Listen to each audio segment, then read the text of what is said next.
नमस्कार दोस्तों। दक्षिण भारत के अंदर बेंगलोर में आरएसएस की 3 दिन की मीट। जी हाँ, इस 3 दिन की मीट में बहुत सारे फैसले किए गए, प्रस्ताव पास किए। और जैसा कि होता है कि वहाँ पर प्रवचन दिए जाते हैं, बहुत अच्छी अच्छी गुड़गुड़ी बातें की जाती हैं और कहा जाता है देखिए हम तो भारत की तरक्की के लिए हैं, राष्ट्रवादी हैं, हम तो देशभक्त हैं। लेकिन इनका अगर ग्रोक से पूछा जाए, इनका कितना राष्ट्रवादी इनका पूरा का पूरा वक्तव्य रहा आज़ादी से पहले का, तो आपको पता लगेगा कि आज़ादी से पहले ये ब्रिटिश के साथ ही थे। इनका भारत की आज़ादी में कोई योगदान नहीं था। और अगर आप इनकी और दोगलेपन को साबित करना चाहते हैं तो आप इनके बंच ऑफ थॉट्स को पढ़ लीजिए जो गोलवल करके हैं। तो आपको पता लग जाएगा कि जो पार्टी आज़ादी के 50 सालों तक भारत का झंडा स्वीकार नहीं करती है, जो भारत का झंडा स्वीकार ना करे, वो गद्दारों की श्रेणी में आती है। 50 साल लग गए उनको स्वीकार करने में कि भारत का झंडा हम स्वीकार करेंगे, क्योंकि गोलवलकर जैसा गद्दार आदमी कहता था कि ये तिरंगा भारत का झंडा नहीं हो सकता है। तिरंगा भारत के अंदर 3 रंग का है और ये भारत में टोटल मिला के सिर्फ क्या कहते हैं कि खराबी ही पैदा करेगा। भारत के लिए उचित नहीं है, यहाँ पर सिर्फ भगवा ध्वज आना चाहिए। तो उनके कट्टरवादी और तालिबानी विचार तो पहले से आपके सामने आते रहे हैं। अब यहाँ पे बांग्लादेश के हिंदुओं के ऊपर जो अत्याचार हुए उसको बड़ा प्रमुखता से कहा गया, उनको बचाने की जरूरत है, हम उनके साथ खड़े हैं। लेकिन अमेरिका से जो सारे हिंदू हथकड़ियों और बेड़ियों में और बाकी भारतीय लाए गए, पूरे के पूरे चेन में लाए, उसके ऊपर बिल्कुल चुप्पी है कि उनके ऊपर अत्याचार हो रहे हैं। इन्हें औरंगजेब के अत्याचार नजर आते हैं, लेकिन क्या कहते हैं कि इनको ट्रंप के अत्याचार जो वो नजर नहीं आते उनको। कमाल की बात है ना, क्योंकि ये सारे के सारे ट्रंप के, अमेरिका के, वेस्टर्न वर्ल्ड के पिछलग्गू हैं। ब्रिटिश शासन में भी तो उनके साथ ही थे ना। ग्रोक से पूछ लीजिए, एआई से किसी मॉडल से पूछ लीजिए, डीप सीक से पूछ लीजिए, चैट जीपीटी से पूछ लीजिए कि आरएसएस का रोल क्या है। इनके पास जो सावरकर जैसे आदमी हैं जो 6-6 बार माफी वीर कहते हैं उनको, वो तो 60 रुपए पेंशन लेते थे ब्रिटिश से, तो उसके खिलाफ विद्रोह कैसे करेंगे? वो तो माफिया मांग मांग के हार गए और उनके पिछलग्गू बन गए। उसके नाम के साथ तो वीर होना ही नहीं चाहिए। वीर तो भगत सिंह होता है, वीर तो राजगुरु और वीर सुखदेव होते हैं एक्चुअली। उनके साथ वीर जुड़ना चाहिए, इनके साथ नहीं। ये देश के लिए काम नहीं आए कभी भी।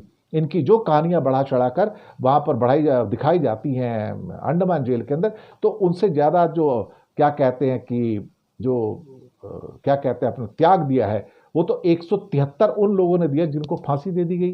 वो कौन थे? उन्होंने माफी नामा नहीं मांगा था, उन्होंने माफी नामा नहीं दिया था, उन्होंने अपॉलॉजी लेटर नहीं दिया था अंग्रेजों के सामने हाथ जोड़ के मुझे माफ कर दो, मुझे माफ कर दो। वो सावरकर मांगता था 173 लोग में, और सिर्फ 3 लोगों ने माफी मांगी, जिंदगी मांगे, और 2 उसमें सावरकर ब्रदर्स थे। मैं आपको बताऊं, 2 सावरकर ब्रदर्स थे उसमें, सगे भाई।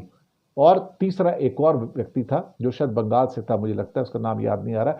सिर्फ 3 लोगों ने, 673 लोगों में से सिर्फ 3 लोगों ने माफी नामा जो था मांगा था, उसमें सावरकर ब्रदर्स 2 थे साहब। तो आप सोच सकते हो कि भारत के असली वीर कौन थे, जो माफी मांगते थे या जो हंसते हंसते फांसी पर चढ़ गए। और अंडमान निकोबार में 173 लोग फांसी पर चढ़ गए। और ये आरएसएस वाले उसके बारे में बात नहीं करेंगे, क्योंकि वो उनको सूट नहीं करता। इनको भगत सिंह सूट नहीं करता, इनको सुभाष चंद्र बोस सूट नहीं करता, इनको गांधी सूट नहीं करता। इनको सूट करते हिटलर और मुसोलिनी। ये दोगले लोग भारत में राष्ट्रवाद का नाम लेके भारत को बर्बाद करना चाहते हैं, इसके अलावा और कुछ नहीं है। और इनकी जो मीटिंग थी वो भी एक किस्म से इनके राष्ट्रवादी हिंदू तालिबानी जो इनका स्टाइल है उसको आगे बढ़ाने के लिए। ये वीएचपी और बजरंग दल के, औरंगजेब के जो कब्र है उसके ऊपर कुछ बात नहीं करते। सुनील अंबेकर ने, जो कि आरएसएस के स्पोक्स पर्सन है, उन्होंने कह दिया देखिए ये तो अप्रासंगिक हैं, इनकी तो कोई इंपॉर्टेंस नहीं है औरंगजेब की, लेकिन उसकी कब्र भारत में क्यों होनी चाहिए? भारत का राजा था वो, 50 साल राज किया उसने, आप तो उसकी कब्र कहाँ होगी? और 6 जनरेशन उनकी भारत की है सारी, वो भारतवासी थे। बाबर आक्रांता आप कह सकते हो बाहर से अंदर आया था, तो आर्यंस भी तो बाहर से अंदर आए थे सारे के सारे। आर्यन भी आक्रांता है, आर्यन भारत के नहीं थे, भारत के ओरिजिनल द्रविड़ियन लोग थे सारे के सारे। जो आर्यंस थे वो आक्रांता थे सारे के सारे। लेकिन यहां पर दिखाया जाता है कि आर्यन यहाँ के थे और अपनी थ्योरी को पलटने की कोशिश की जाती है। बाबर आक्रांता था, लेकिन उसके बाद तो हुमायूं, अकबर, उसके बाद जहांगीर, शाहजहां, सब तो यहीं पैदा हुए, यहीं रहे, दौलत लूट के बाहर नहीं ले गए। वो तो यहाँ के सिटीजन थे, बॉर्न एंड ब्रॉट अप यहाँ पर थे, यहाँ के राजा थे वो। तो आप कैसे कह सकते हो कि वो, और फिर कहा जाता है कि वो भारत के विरुद्ध थे। दत्तात्रेय होसबोले कहते हैं भारत के खिलाफ, तो भारत तो था ही नहीं उस टाइम। उस टाइम तो एक मुल्क था जिसका नाम था हिंदुस्तान। उसके बाद इंडिया बनता है, तब भी यह हिंदुस्तान बुलाया जाता था अंग्रेजों के द्वारा। इंडिया है हिंदुस्तान, भारत नाम का देश इतिहास में कभी भी नहीं रहा। एक उप महाद्वीप था, जम्बू द्वीप के नाम से कहा जाए, हिंदुस्तान का महाद्वीप कहा जाए, कुछ भी कहा जाए। तो ये सारी की सारी चीजें होती आई हैं। और दूसरी बात, जिस देश का राजा औरंगजेब था उसका नाम हिंदुस्तान था, वो अपने देश से क्यों लड़ेगा?